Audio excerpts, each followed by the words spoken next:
श्री कृष्ण गोविंद हरे मुरारे, हे नाथ नारायण वासुदेवा। नमस्कार दोस्तों, आप सभी का स्वागत है आपके चैनल डिवाइन भक्ति में।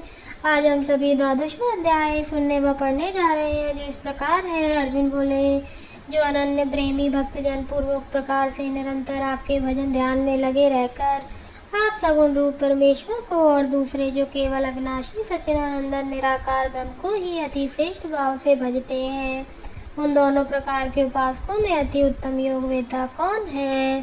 श्री भगवान बोले, मुझ में मन को एकाग्र करके निरंतर मेरे भजन ध्यान में लगे हुए जो भक्तजन अतिशय श्रेष्ठ श्रद्धा से युक्त होकर मुझ सगुण रूप परमेश्वर को भजते हैं, वे मुझको योगियों में अति उत्तम योगी मान है।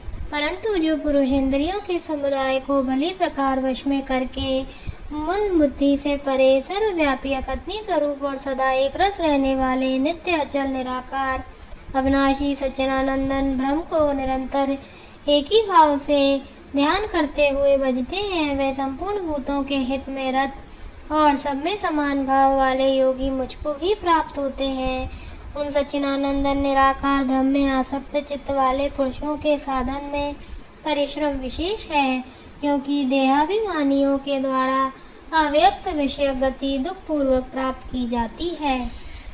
परंतु जो मेरे परायण रहने वाले भक्तजन संपूर्ण कर्मों को मुझ में अर्पण करके मुझ सगुण रूप परमेश्वर को ही अनन्य भक्ति योग से निरंतर चिंतन करते हुए भजते हैं, हे अर्जुन, उन मुझ में चित्त लगाने वाले प्रेमी भक्तों का मैं शीघ्र ही मृत्यु रूप संसार समुद्र से उद्धार करने वाला होता हूँ। मुझ में मन को लगा और मुझ में ही बुद्धि को लगा, इसके उपरांत तू मुझ में ही निवास करेगा, इसमें कुछ भी संशय नहीं है।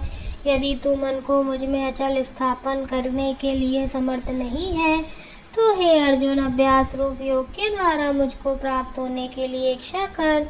यदि तू उपयुक्त अभ्यास में भी असमर्थ है, तो केवल मेरे लिए कर्म करने के ही परायण हो जा। इस प्रकार मेरे निमित्त कर्मों को करता हुआ भी मेरी प्राप्ति रूप सिद्धि को ही प्राप्त होगा।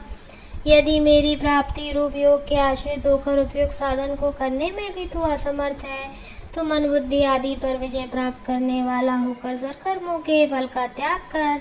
मर्म को न जानकर किए हुए अभ्यास से ज्ञान श्रेष्ठ है, ज्ञान से मुझ परमेश्वर के स्वरूप का ध्यान श्रेष्ठ है, और ध्यान से भी सब कर्मों के फल का त्याग श्रेष्ठ है, क्योंकि त्याग से तत्काल ही परम शांति होती है।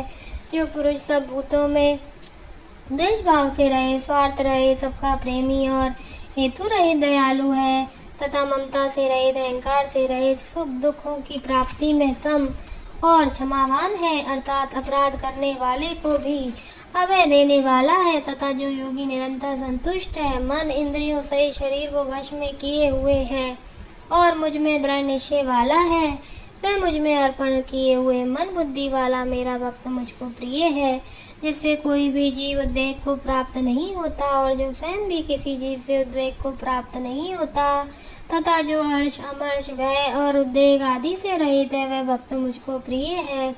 जो पुरुष आकांक्षा से रहित, बाहर भीतर से शुद्ध, चतुर पक्षपात से रहित और दुखों से छूटा हुआ है, वह सब आरंभों का भी त्यागी मेरा भक्त मुझको प्रिय है।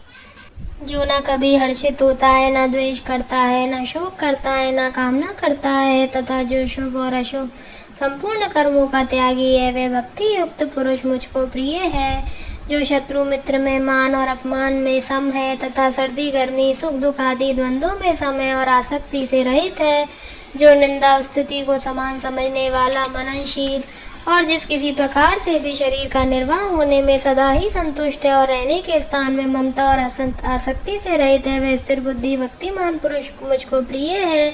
परंतु जो श्रद्धा युक्त पुरुष मेरे परायण होकर इस ऊपर कहे हुए धर्म में अमृत को निष्काम प्रेम भाव से सेवन करते हैं, वह भक्त मुझको अतिशय प्रिय है। ओम तत्सदी। श्रीमद् भगवद गीता सुबन्निश्चितो ब्रह्म विद्यायां योग शास्त्रे श्री कृष्ण अर्जुन संवादे भक्ति योगो नाम द्वादशोऽध्यायः सम्पूर्णम्। ओम नमो भगवते वासुदेवाय। जय श्री कृष्ण।